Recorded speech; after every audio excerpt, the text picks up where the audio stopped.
Bruce Savage stands in his office. He is sexually attracted.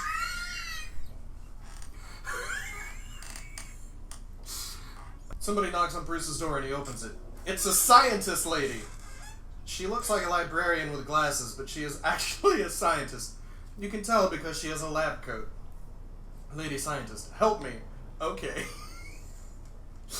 Take this knife because some bad apples are trying to steal it and it is very important. Okay. What is your name, handsome? I'm Bruce. Let's shake hands. Bruce and Lady Scientist shake hands. Wow, you almost broke my hand with that handshake. You are definitely a tough guy. She is impressed with Bruce's strength. She looks at his large biceps like they are delicious pieces of ham, but she doesn't want to eat them.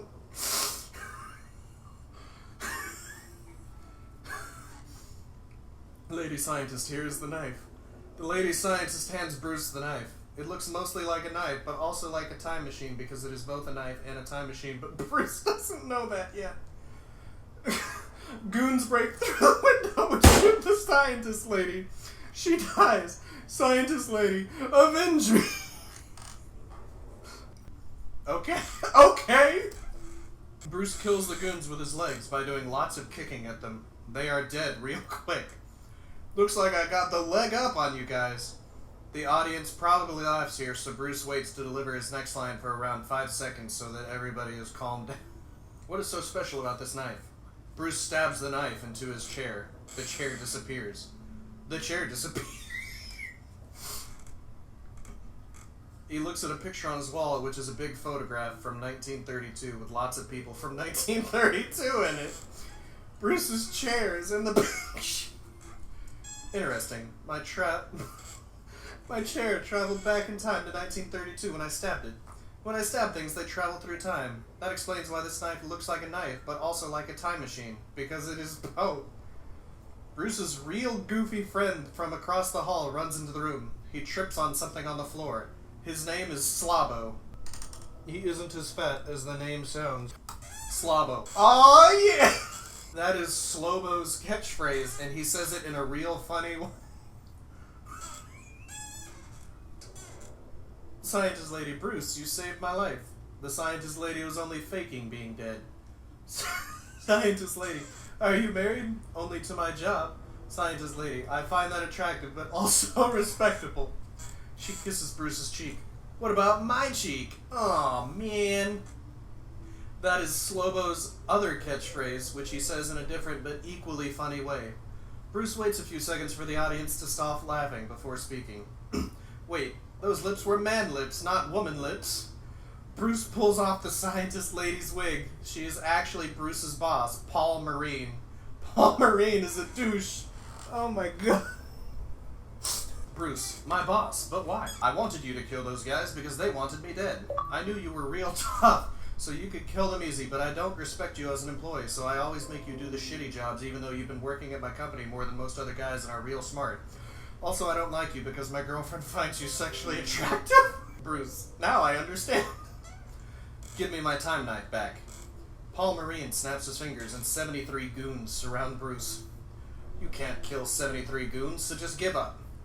Bruce, I don't have time for this. Bruce stabs himself with the time knife and disappears.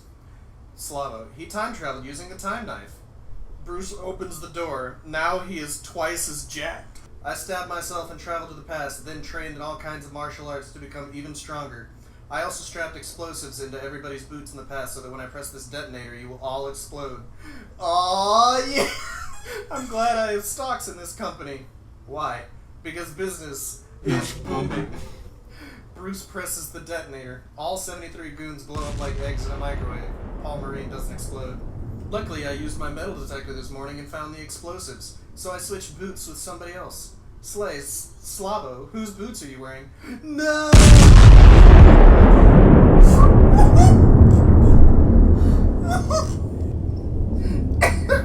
Not Slavo! Slavo explodes. My best friend, you'll pay for this. You don't want to stab me with that time knife. Why not? Because I am actually you from the future. That doesn't make sense.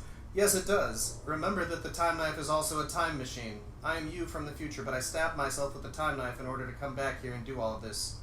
But we don't look the same. That is a good point, and I'm glad you brought it up. First, I time-traveled 700 years into the future to a time where humans have created advanced technology that allows surgeries that completely change people's faces and bodies. I had the surgery performed so that you wouldn't be able to recognize me, but I am actually you in disguise. I can prove it because I know many things about you. Like what? You have a birthmark on your left ankle. I do have a birthmark on my left ankle. I am starting to believe you now.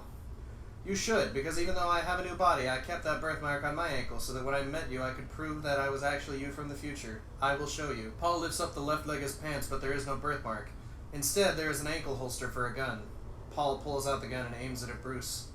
I was lying this whole time. I'm not actually you. I was just saying all of that so I could get my gun. Son of a bitch! Also in the future, I melted the time knife and turned it into bullets. Those bullets are now in this gun, which means I can shoot you but also send you through time all at once. Finally, you will be out of my way so that I can marry my girlfriend Sophie later today before you are able to tell her that I'm a real shitty guy. I didn't know you were getting married today. I know.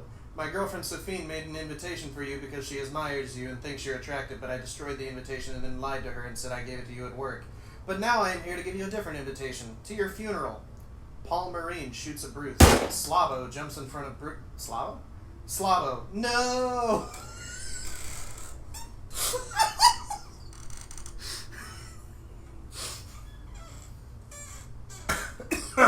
Slavo wasn't actually dead. He jumps in front of the bullets and is shot several times. Now he's actually dying. Avenge me. Okay. Bruce goes to attack Paul Marine, but now Paul Marine has disappeared. He's gone. Slavo is dying on the ground covered in blood. His body is red like a hot dog covered in lots of ketchup. You must stop the wedding. You are totally a better guy and clearly more attractive than Paul. You should be dating his girlfriend Sophie. Slavo dies. Bruce just sits there next to Slavo for a while because many people will be crying at this point. He eventually gets up. Looks like I'm going to a wedding. After all, he holds out the time knife. Somebody's got to cut the cake. Cut the cake means he's going to kill Paul. The audience will understand because of the way the actor says it. It's a real intense moment.